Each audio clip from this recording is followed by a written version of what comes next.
Selain emas, minyak, dan gas bumi adalah benda yang paling liquid, paling menguntungkan, paling gampang dijual, dan paling banyak yang membutuhkan. Keluar dari Sahel kita ke tenggaranya Afrika, Mozambik. Adanya pemberontakan di Mozambik di tahun 2019, sebuah deal dibuat oleh Mozambik. Jika pemberontakan itu berhasil diselesaikan, akan diberikan konsesi minyak bumi dan gas selama 25 tahun. Wagner sikat pemberontak itu hanya dalam 1 tahun. Dan sejak 2022, minyak dan gas bumi Mozambik sebagian besar dipegang Wagner. Namun di awal 2023 Amerika masuk membantu rebel pemberontak hingga pemimpin Wagner di Mozambik tertangkap. Pasukan Wagner diasasin dan Wagner keluar dari Mozambik setelahnya. Di sini kita mendapatkan catatan baru. Amerika mulai gerah dengan Wagner di Afrika dan mulai menunjukkan jati dirinya sebagai polisi dunia, sebagai World Marshal. Amerika dan sekutunya Eropa mulai sadar. Afrika yang kaya hidrokarbon mineral dan rare earth mineral bisa lepas dari tangan mereka gara-gara Wagner. Afrika bisa jadi the next battleground untuk itu. Dengan strategi soft power Rusia dengan propaganda dan informational warfare yang dilakukan Rusia ke seluruh benua Afrika selama 5 tahun kemarin mulai membuahkan hasil.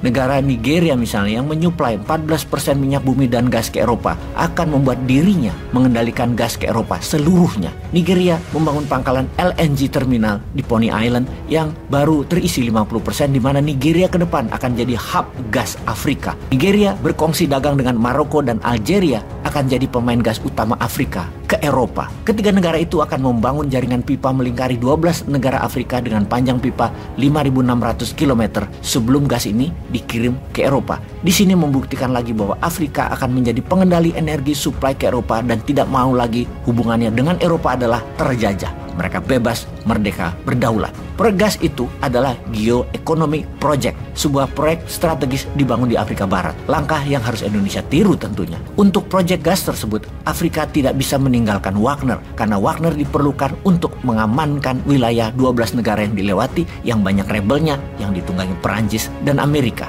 Berita lain lagi adalah dari sekutu Rusia, Tiongkok. Dalam 5 tahun terakhir, perdagangan negara-negara Sahel, khususnya negara French-speaking country atau negara-negara yang berbahasa Perancis di Sahel, menguasai 80% transaksi perdagangannya adalah Tiongkok. Dulu Perancis, sekarang Perancis hanya 5%, sisanya negara sekutu Barat, Inggris, dan Amerika. Dulu, 5 tahun yang lalu, 80% perdagangannya adalah Perancis, Amerika, Eropa. Sekali lagi, sekarang Tiongkok menguasai soft power trading ekspor impor di Afrika. Perkembangan Tiongkok di Afrika tidak bisa mengandalkan tentara resmi Tiongkok yang station berpangkalan di Djibouti di semenanjung Laut Merah, yang memang fokus utamanya adalah menjaga kapal niaga yang melewati terusan Suez Laut Mediterania. Di daratan Afrika lainnya, Tiongkok perlu Wagner. Inilah pembicaraan berulang kali antara Xi Jinping dan Putin setelah Euro-Asia Aliansi, sekarang Asia-Afrika Aliansi. Semangat Asia-Afrika dimiliki dan didesain oleh Bung Karno, tapi yang jalanin Tiongkok, yang di sini masih sibuk urusan penguasaan lokal-lokal saja.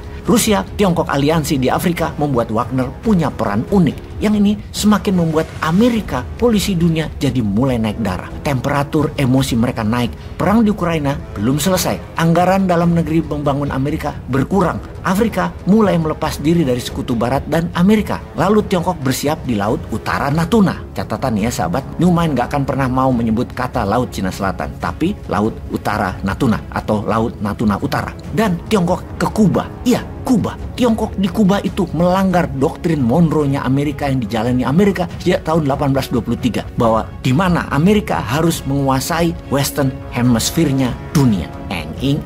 Perang nih. Indonesia gimana? Sudah siap? Peace.